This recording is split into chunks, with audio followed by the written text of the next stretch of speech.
నమస్తే, welcome to reflection news. నేను శర్మ.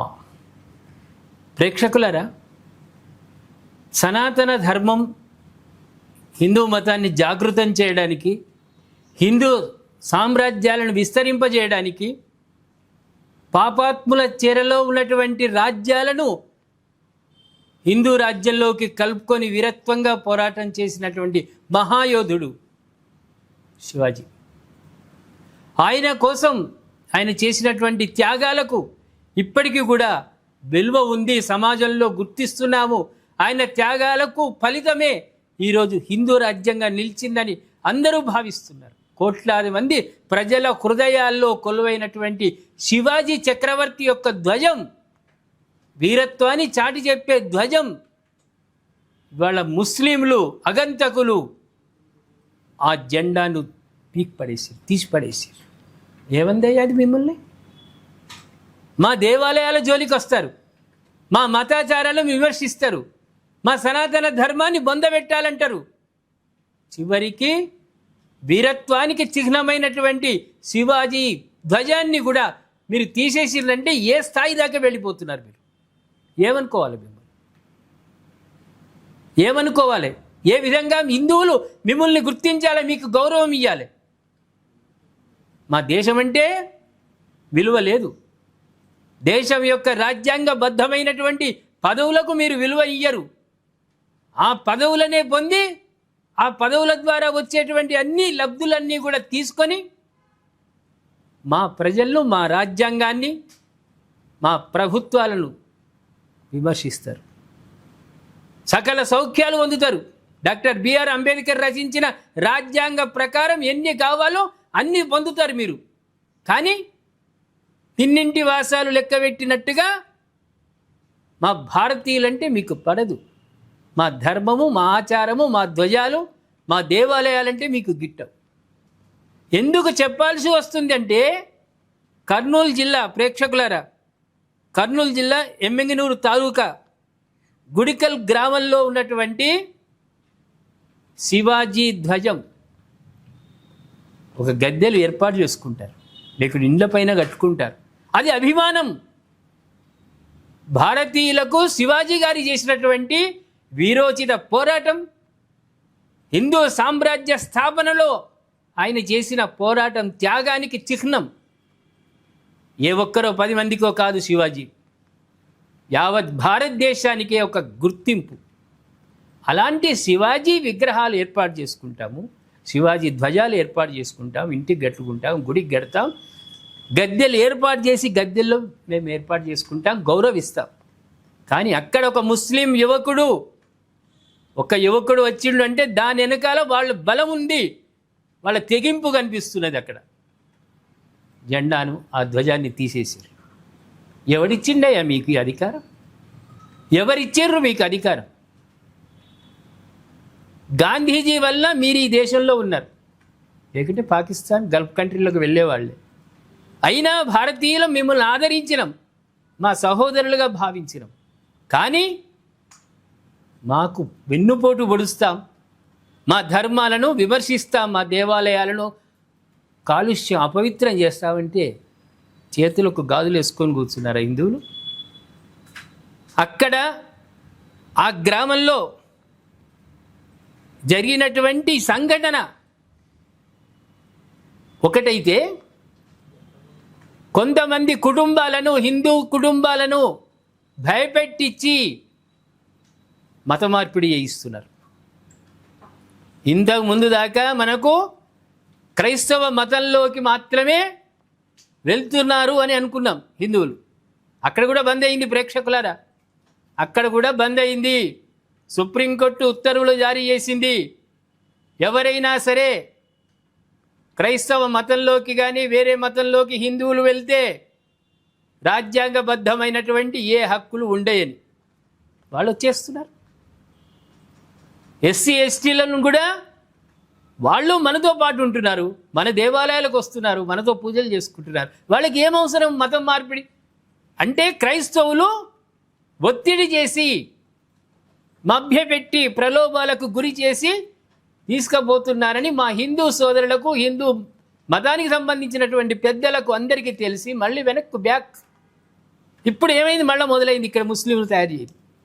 ముస్లింలు తయారైంది లవ్ జిహాదీ పేరిట అమ్మాయిలను వశపరుచుకునుడు, మత మార్పిడిలు చేసుడు, చిత్రహింసలకు గురి చేసుడు, చివరికి ఆ అమ్మాయి ఆమెని ఆత్మహత్య చేసుకోవాలో లేకుంటే వీళ్ళు హత్య చేయాలి. అలాంటి దాంట్లో నుంచి జాగృతం అవుతుంది. ఇప్పుడు అమ్మాయిలు కూడా, హిందూ అమ్మాయిలు కూడా చాలా జాగ్రత్త పడుతున్నారు. ఎవడైనా ముస్లిం యువకుడు కన్నెత్తి చూసితే వీపులు వాళ్ళకు కొడుతున్నారు, వీపులు వాళ్ళకు కొడుతున్నారు. అక్కడ గ్రామంలో కొన్ని కుటుంబాలను మత మార్పిడి చేస్తున్నారంటే ఎంతగా తెగిస్తున్నారు.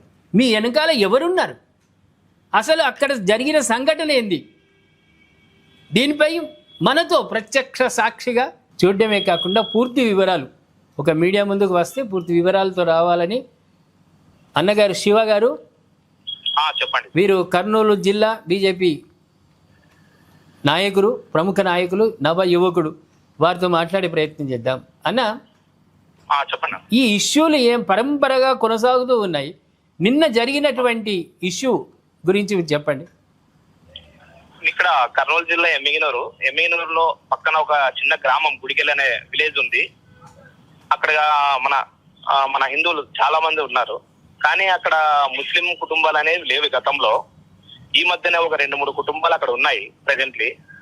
అక్కడ ఏం జరిగిందంటే, ఒక పిల్లవాడు రాత్రి 1 గంట సమయంలో, అది మస్తు సేవించినాడో ఏం చేసినాడో కానీ 1 గంట సమయంలో ఒక హిందూ ఇంటికి పైన వెళ్ళి అక్కడ ఛత్రపతి శివాజీ జెండా ఉంది, ఫ్లాగ్. ఆ ఫ్లాగ్ ని తీసేసి జెండాను చింపేసి దాన్ని కిందకు పడేసి అక్కడ నుంచి వెళ్ళిపోయాడు. అంటే సీసీ కెమెరా ఫుటేజ్ లో మనకు కనిపిస్తుంది. కానీ ఆ ఒక్క 2 కుటుంబాలే ఉండి ఇంత తెగింపు ఉంది అంటే దీని వెనకాల ఏదైనా సపోర్ట్ లేకుండా అయితే కాదు కదా. అవును, కాదు. అందుకోసమే స్థానిక ఎస్ఐ గారికి కంప్లైంట్ ఇచ్చాము. వారు కూడా ఏం చేస్తున్నారంటే, ఆ పిల్లవాడిని కాల్ లిస్ట్ చూస్తాము, ఎవరైనా ఆ పిల్లవాడితో చేపించారా, ఎవరైనా ముస్లిం వ్యక్తులు ఎవరైనా చేపించారా అనేది కూడా ఆయన క్లారిటీ ఇస్తామని చెప్పారు. లేదా ఆ పిల్లవాడు మత్తు మతంలో ఈ విధంగా చేసిన మత్తు దాగి అనేది కూడా ఎస్ఐ గారు కంప్లైంట్ ఇచ్చాము, వారు చెప్తామన్నారు. ఒక శివ, మీరు బీజేపీలో కీలకంగా ఉన్నారు, నేను ఒకటి అడుగుతా. చెప్పండి. ఒక మత్తు మందు సేవించిన వాడు మసీదులకు ఎందుకు పోడు? అవును, మన హనుమాన్ల గుళ్ళు మన దేవాలయాలు కనిపిస్తాయి ఎవరికి? అదే అంటే ఇది కావాలని పోలీసు వాళ్ళు ఎఫ్ఐఆర్ లో రాస్తారు, మత స్థిమితం లేదు, లేకుంటే మద్యం సేవించి ఉన్నాడు, వాడు మనకి దేవాలయాలకు వచ్చి భ్రష్టు పట్టించాడు కానీ మసీదులకు ఎందుకు పోతలేడు? అంటే ఇది కావాలనే కదా. కావాలనే పిల్లవాడు వచ్చేసి యాక్చువల్ అంటే, అవును, ఒకవేళ మన వాళ్ళు దాడి చేసినా కూడా ఆ పిల్లవానికి ఎదుర్కొనే శక్తి లేదు. బ్యాక్గ్రౌండ్ అంటే వాళ్ళకి ఫ్యామిలీ పరంగా కావచ్చు, పక్కన బంధువులు కావచ్చు, ఎవరు లేరు ఆ పిల్లవానికి. అదే, కానీ ఇది ఏదో కావాల్సిన చేసినట్లు కూడా కొద్దిగా ఆరోపించవచ్చు. ఇప్పుడు మీరు అన్నారు స్టార్టింగ్ లో ఉన్నాయి 2 కుటుంబాలు చేసింది ఈ ఘనకార్యం అంటే, దీని వెనకాల 2 కుటుంబాల యొక్క తెగింపు ఉండదు, దీని వెనకాల ఎవరో ఉంటారు. రెండోది పోలీసుల వర్షన్ ఏ విధంగా ఉంది మనకు? ఎస్ఐ గారు ఏమని చెప్తున్నారంటే, యాక్చువల్లీ నిన్న ఈవినింగ్ అది జరిగిన సంఘటన నిన్న లేదు, మన రాత్రి 1 గంట సమయంలోన నిన్న గ్రామస్తులు అందరూ ఏకదాటిగా వెళ్లి, మన వాళ్ళు ఒక 200 నుంచి 250 మంది హిందువులు వెళ్లి ఆ పిల్లవాడిని స్టేషన్ కు అప్పచెప్పారు. స్టేషన్ కంప్లైంట్ ఇచ్చి ఆ స్టేషన్ లో కూర్చోబెట్టింటే, ఎస్ఐ గారు మాకు 24 hours టైం ఇవ్వండి, ఆ పిల్లోని కాల్ లిస్ట్ చూసి ఎవరైనా చేపించారా, మత ఘర్షణకు దారి తీసే ప్రయత్నం చేసినారా అని ఆలోచన చేసి చెప్తామని చెప్పారు. జరిగింది ఈ రోజు ఈవినింగ్ క్లారిటీ వస్తుంది, చెప్తారు. మత మార్పిడులు గ్రామంలో 2 కుటుంబాలు చేస్తున్నాయంటే అది నమ్మశక్యం కాదు, ఎందుకంటే దాని వెనకాల పెద్ద ప్లాన్ ఉంది, ఎవరెవరో ఉన్నారు ఒకటి. రెండోది, మీరు ఇచ్చిన ఆ న్యూస్ లో కూడా నేను ఒకటి గమనించిన, ఎవరైతే జెండా తీసేసిండ్రో వాళ్ళతోటి మళ్ళీ అక్కడ పెట్టియాలి అనే సంకల్పంతో ఊరు వాళ్ళు ఉన్నారు అని, ఇది కూడా కొత్తదనం కదా. అవును, యాక్చువల్ అంటే అక్కడ ఏమంటున్నారంటే, యువత వాళ్ళ ఏమంటున్నారంటే, లేదన్నా ఇది మనం ఎలా చేయాలంటే, ఆ పిల్లవానితోనే జెండా పట్టుకుని వచ్చి అక్కడే ఆ ఇంటి పైన పాతాలి, ఆ పిల్లవాడే పాతాలి, మేము డ్రమ్స్ పెడతాం, బాణసంచ ఏర్పాటు చేస్తాం, ఊర్లో అందరం పిలుస్తాం, ఎందుకంటే ఇది మనం కలిసికట్టుగా ఉన్నాం అది ఇది అని చెప్పి ఆ పిల్లవాళ్ళు వర్షన ఉంది. విధంగా చేస్తే బాగుంటుంది. మరి ఆ టోపీ పెట్టుకుని ఆ పిల్లవాడు జెండా పట్టుకుని, ఛత్రపతి శివాజీ జెండా పట్టుకుని వాళ్ళ ఇంటి మీదే పెట్టాలని చెప్పి పిల్లలు అంటున్నారు. అదే అంతే కదా. కేసు వద్దు అంటున్నారు మళ్ళా. ఆ? కేసు వద్దు, ఆ పిల్లోని మీద కేసు వద్దు. ఎందుకు వద్దా అంటే ఫస్ట్ ఈ విధంగా చేయాలా మాకు, అదే తర్వాత మీరు లీగల్ గా ఏం చేస్తారో చేయండి సార్ అంటున్నారు. రెండోది, ఆంధ్రాలో బీజేపీ సపోర్టెడ్ గవర్నమెంట్ అయినా ఇప్పుడు తెలంగాణ పరిస్థితి ఎట్లుందో మీకు అట్లే ఉండొచ్చు బహుశా. అక్కడ ఏమైనా మార్పు ఉంది ఆ బీజేపీ సపోర్ట్ తోటి? టీడీపీ ఇటువంటి జరిగినాయి, వీటిని శిక్షించాలని సార్ అలాగే జరుగుతున్నాయి. రీసెంట్ గా కోతులబావి అని చెప్పేసి ఎమ్మిగనూరు తెలిసింటారు సార్ మీకు, కోతులబావి విషయం. కోతులబావి ఆంజనేయ స్వామి ఎమ్మిగనూరులో అని చెప్పేసి స్టేట్ వైడ్ ఇష్యూ అయింది. అది ఇంతగా వరకు కూడా అలాగే ఉంది సార్. అక్కడ ముస్లిం వ్యక్తులు ఆ ఎద్దులు కోస్తారు, ఆవును కోస్తారు, అలాంటి వ్యక్తులు షాపులు పెట్టుకున్నారు సార్ అక్కడ. ఆ షాపులు తీసేసి ఒక డబ్బా తీసేసి వాళ్ళు పర్మనెంట్ గా షెడ్లు వేపియాలని మున్సిపల్ కమిషనర్ ప్రయత్నం చేస్తున్నారు. అదే అలాంటి ఇష్యూలు జరుగుతున్నాయి. అయినా కూడా మన బీజేపీ వాళ్ళ మీద కేసులు అయినాయి సార్, ఒక 6 మంది మీద. రైట్. ఇది ఒక గొప్ప అదృష్టం మన భారతదేశంలో ఏంటంటే ఎవరైతే బాధితులు ఉంటారో వాళ్ళపైన కేసులు పురమాయించేటువంటి స్థితి కాంగ్రెస్ గవర్నమెంట్లో జరుగుతున్నాయి. అవును, ఇది ఒక అదృష్టం కదా.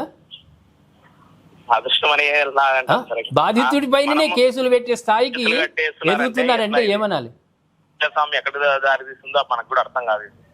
అదే రెండోది, మీకు ఐడియా ఉంటుంది, మన హైదరాబాద్లో కూడా చాలా చోట్ల ముస్లిం యువకులు మలమూత్ర విసర్జన అమ్మవారి గుళ్ళలో చేస్తే వాళ్ళతోటి శుద్ధి చేయించారు. అవును, ఏదైనా మీరు అన్నట్టు కేసు సరే చట్ట ప్రకారం పోవాలా, కానీ అంతకుముందు వాళ్ళకి ఏ విధమైన మర్యాదలు చేయాలో ఆ విధంగా మర్యాదలు చేస్తే మళ్ళీ మన తెలుగు రారు. ఏమంటారు?